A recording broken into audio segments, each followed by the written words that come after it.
welcome to another episode of Jacob's House of Rock. And today we have an unboxing video.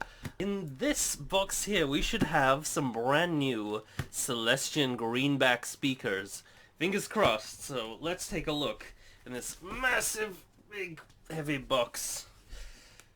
Just slide this down here. Now, the reason I got these speakers is because recently I just had the urge, and by urge I mean I saw a deal on a Tony Iommi little signature treble booster pedal, right?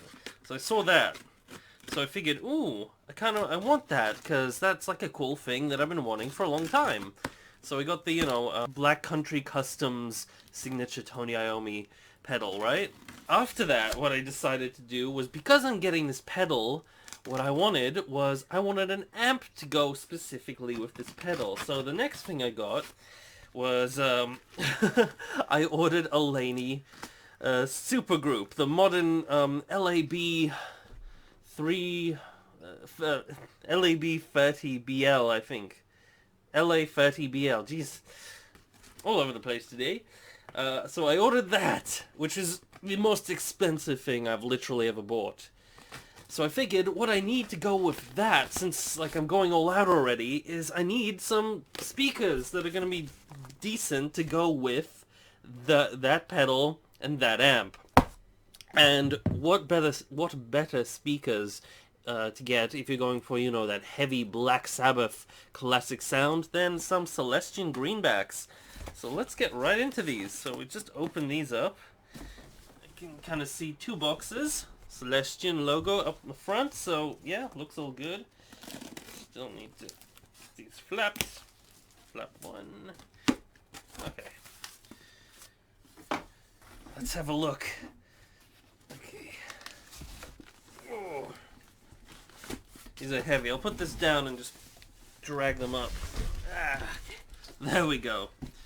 Alright, so this is how a Celestion speaker comes packaged. I've never bought a Celestion speaker. The ones I've been using so far, for the time being, have been the some warehouse speakers, WHS branded speakers, and a random Marshall cab, which I got on the cheap at one point.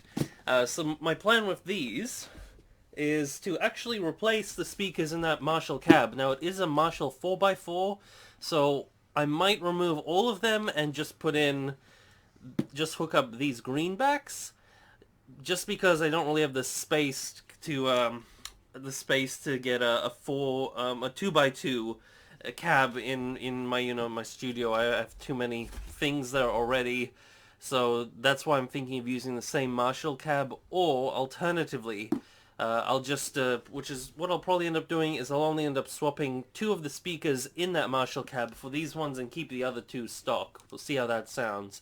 Mic'd up, I don't think it'll make any difference, because I'm mainly getting these for recording. I also didn't get the cab that's like built for the Laney head, because I didn't have the money for it, and I don't have the money for 4 of these speakers, because I already spent it all on the actual amp head itself.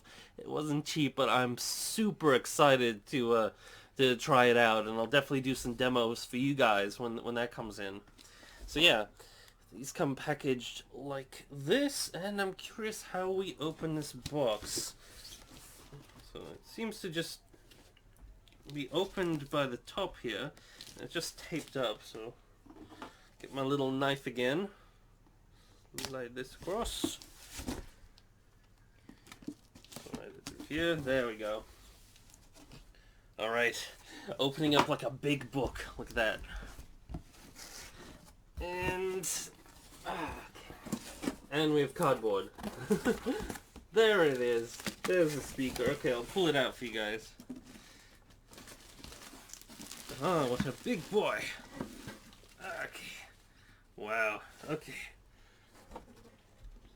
There's a speaker.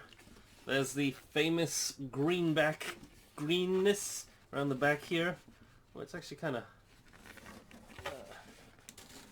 very heavy, and it's a little hard to show you guys. That's the model G12M Greenback. So there are two kinds. There's like the G12H kind, which personally I think I've heard those ones are better for the classic Black Sabbath sound. I heard that Iommi was using those for his final tour of Black Sabbath. Those are the ones that he was using, but these are pretty similar. The medium magnet versions, those ones are the heavy magnet versions. That's why the M and the H is the difference. But yeah, 75 hertz, 16 ohms, 25 watts. This loudspeaker is the original Greenback specification. Care should be taken not to exceed 25 watt power rating. Yeah, so 30 watts should be fine for two of these, plus the the other two, and I'm gonna have to match up the ohm ratings and all that when I'm installing it. So yeah, hoping these will sound good.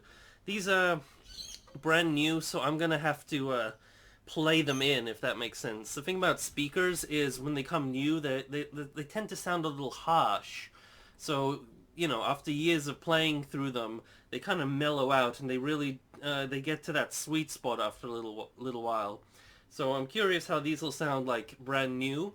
But I'm really excited to try these out. So I'm not going to unbox the second one yet because I have to still transport these things. But yeah, I'm super psyched to get some proper speakers, because the thing that a lot of people don't really consider about recording guitar and guitar tones, they talk a lot about the pickups, the amps, the pedals, and all that sort of jazz, which granted is important. But the thing that makes a huge difference is actually the speakers, and especially the actual cabinets, the speaker box, because that makes a huge difference. It's like these are the acoustic, pardon my stutter there, these are the acoustic parts of your signal. This is what actually turns all that electric signal into physical sound. So this is a really important part of your guitar setup. So I figured, I want to try investing in some real decent speakers, some real speakers that have been tried and tested and are, an industry standard. I mean, like, the industry standard tends to be the vintage 30s. Like, that's like what most people go for, but for a more sort of Black Sabbath-esque tone, these are also, really, really sought after speakers. So yeah, I'm really keen to see what effect these will have on the sound, because these are your final EQ stage, basically, of your whole setup. The speakers are very important. So yeah, I'm gonna get to trying to do that demo and replacing these things, and when I do that, yeah, see that demo.